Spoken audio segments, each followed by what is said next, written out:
from the book of Genesis chapter 3 verse 15. Be very keen. Tumeanza somo letu. Tulisoma Genesis chapter 3 verse 15. Alafu tuliposoma hapo ilikuwa ni tumaini ya kwamba licha kwa mwanadamu ameanguka katika dhambi, lakini palikuwa na tumaini fulani ambalo Yesu Kristo alikuja akatupatia. Ilikuwa linasema kuna joka akafanya nini? Genesis 3:15. Do you remember? Joka akafanya nini? Na sisi tukafanya nini kwa kichwa? Do you remember that verse? Yes. Joka inasema nami nitaweka uadui kati yako na huyo mwanamke na kati ya uzao wako na uzao wake. Huo utakuponda kichwa na wewe utamponda kisigino. Asante sana. Tumaini lekaweko hapa paka nikasoma Yohana 3 kuanzia 15 hapo 14, tukasema kwamba Yesu Kristo akainuliwa kama joka alivyokuwa anainuliwa jangwani, ya kwamba Yesu Kristo alitukomboa, ya kwamba sisi sasa hata kama tulikuwa tumepewa adhabu ya kifo hatutakufa tena milele, bali tulikuwa tunalala tu katika Kristo. Nataka tuunganishe katika somo letu la leo vita kuu. Licha kuwa Yesu Kristo ameingia kafa kwa ajili yetu, lakini bado kuna vita. There is a great controversy. Kuna vita ambavyo vinakuja ndani yetu. Kuna vita ama msukumano kati ya kazi ya Mungu na kazi ya shetani. Si kazi ya mwanadamu, kazi ya Mungu na kazi ya shetani. Kuna msukumano unaingia hapo. Na hivyo vita sasa ndio tunataka tuviangalie kwa kina kabisa. Biblia inasema the book of Revelation chapter 12. Revelation chapter 12. Read verse 11. Start from verse 11. Sasa kabla hatujapata hivi vita kuu, tumesema kuwa vita ni katika kazi ya Mungu na kazi ya shetani. Sasa huyu shetani ambaye tunamsema, mpaka pia tukutambue kidogo, tujue venye alivyokuwa, ama tujue kisa chake ama kina chake ama mwanzo wake kidogo, ili tukizungumza tujue tunachozungumzia. Revelation chapter 12 verse 11 inasemaje? And they overcame him by the blood of the Lamb and by the word of their testimony, and they loved not their lives unto death. Chapter 12 verse 12. Therefore rejoice, ye heavens, and ye that dwell in them. Woe to the inhabitants of the earth and of the sea, for the devil is come down unto you, having great wrath, because he knoweth that he hath but a short time. Asante sana. Nikipenda mtu wa Kiswahili asome 12:12 kitabu ni cha Ufunuo Yohana. Ile inasemaje? Kwa hiyo shangilieni enyi mbingu. Kwa hiyo shangilieni enyi mbingu. Sikizeni, kuna vitu vile hapa vinasemekana. Kwa hiyo shangilieni enyi mbingu, nanyi mkao humo. Ole wa nchi na bahari, kwa maana yule ibilisi ameshuka kwenu kwenye katabu nyingi, akijua ya kuwa ana wakati mchache tu. Asante sana. Kwa hivyo kuna mbingu na ardhi, vitu viwili hapo. Mbinguni wanaambiwa washangilie, lakini katika dunia wanaambiwa wafanye nini? Wamelaaniwa, ama waseme ole kwao. Ole kwao maana yake nini? Wamelaaniwa. Kwa sababu gani? Shetani amekwisha kutupwa hapa duniani. Ametupwa kutoka wapi? Luka 10 na ngapi? Na 8. Luka 10:18. Nataka tuende pamoja. Tunapata kuna vitu viwili, mbingu watu wanashangilia na duniani watu washangilii, kwa sababu shetani ametupwa katika dunia. Luka 10:18. Na tena isitoshe, huyo shetani kutupwa hapa duniani ametupwa tena kwa kasi ya juu sana. Hebu soma hilo andiko. Biblia inasema akawaambia, nilimuona shetani akianguka kutoka mbinguni kama umeme. Asante. Yesu akawaambia, natazama alimuona shetani ametupwa kutoka mbinguni kama nini? Kama umeme. Kumbuka somo letu la leo ni vita kuu, msipotee, the great controversy. Sasa shetani amekuja hapa na nabii Yohana, sasa mwanafunzi Yohana akasema nchi ole kwao, kwa sababu shetani fanya nini? Ametupwa. Lakini kumbukeni, msisahau ya kwamba kuna tumaini ambalo kwa tumeliona ya kwamba Yesu Kristo bado afanya nini? Amekuja. Sasa nikipenda tuendelee pamoja, nikipenda tuzungumzie zaidi kwa kina kirefu kitabu cha Ezekieli 28 28 10 na ngapi?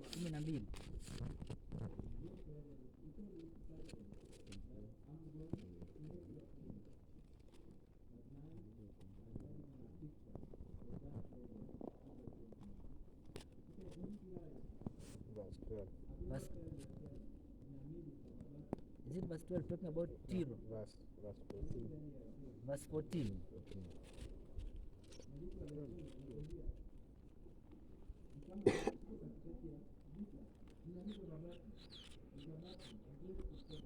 Says, Yes.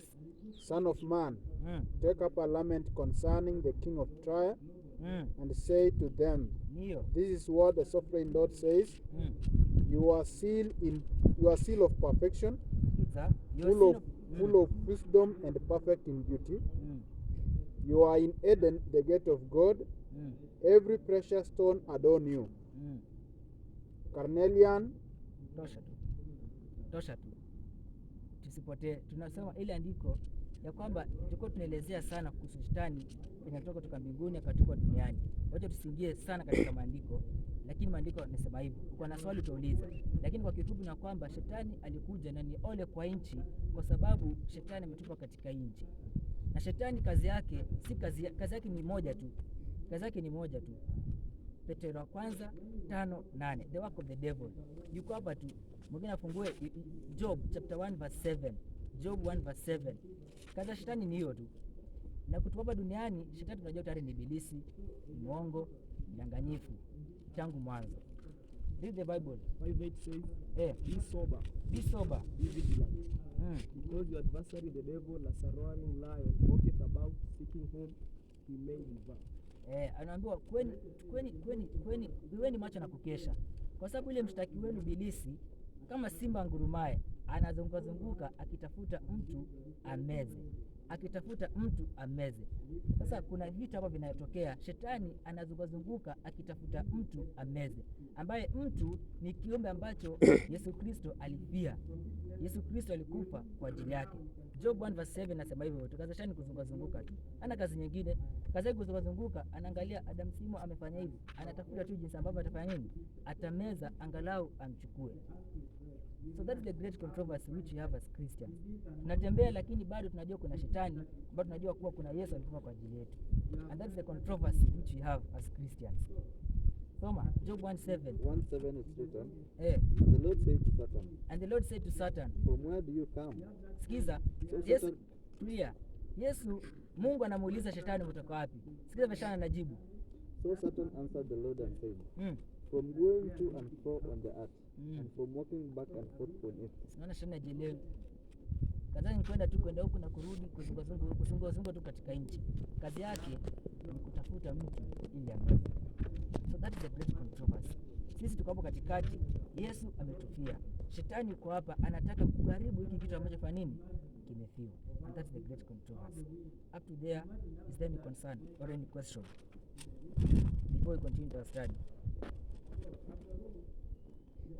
So that is the great controversy which we are speaking about. That's the great controversy.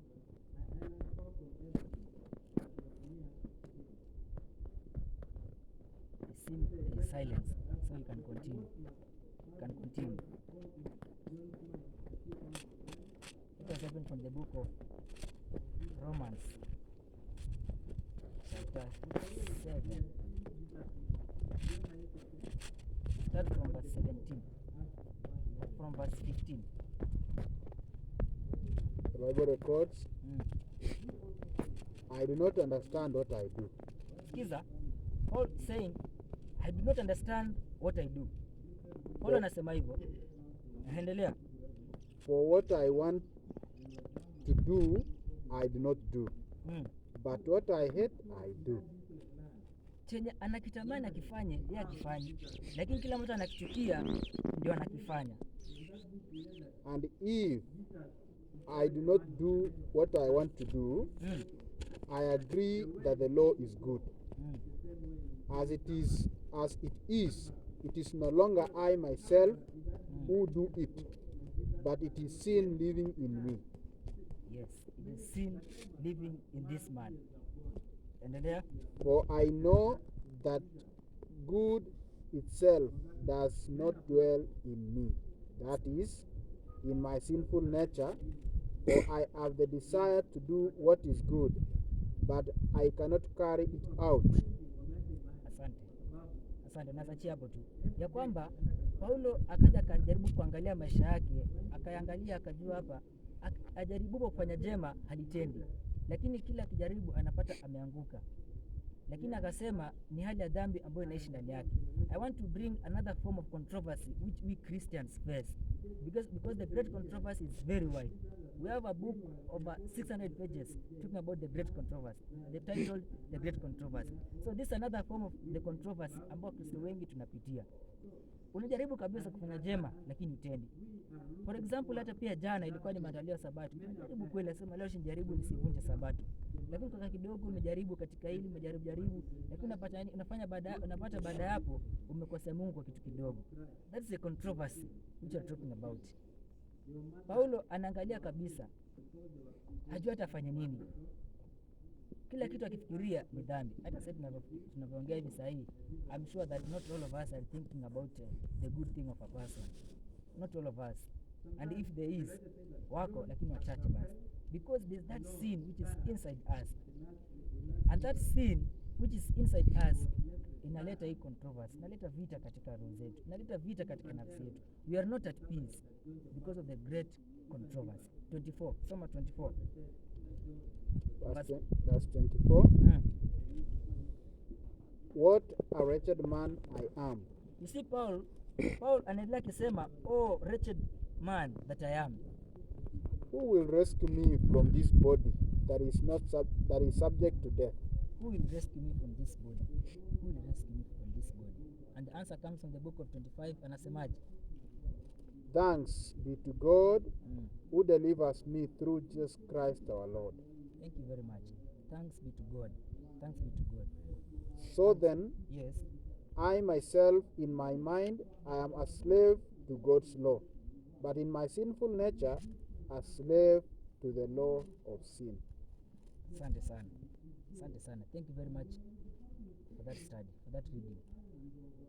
So friends, that is the great controversy we have. Vita ni vingi kabisa, ndani ya roho, ndani ya mwili. Lakini sasa japo tunapitia hivyo, you can find that sometimes people sacrifice heaven because of other things. They just see themselves as wretched, very wretched. Imagine unaweza pata mtu hata kufanya vitu vingine anaona haya, anaogopa kabisa. Mwingine anaweza kwambia kama Adam alifanya hivyo, hata ile kanisa sitaenda. That's the great controversy. The great controversy, hii vita tukiviongelea, si vita tu hivi ambao unaviona tu ni dhahiri. This is a spiritual war. Friends, this is a spiritual war.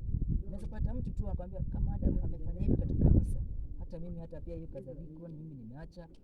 Kwenda kanisani mapema hata mimi nimeacha. Mwenyewe anaongea kanisani pata ni mapema, yeye mwenyewe anakuja saa 3. My friend, that is the war. That is the war, the right war. Ambao tunazungumzia the spiritual war.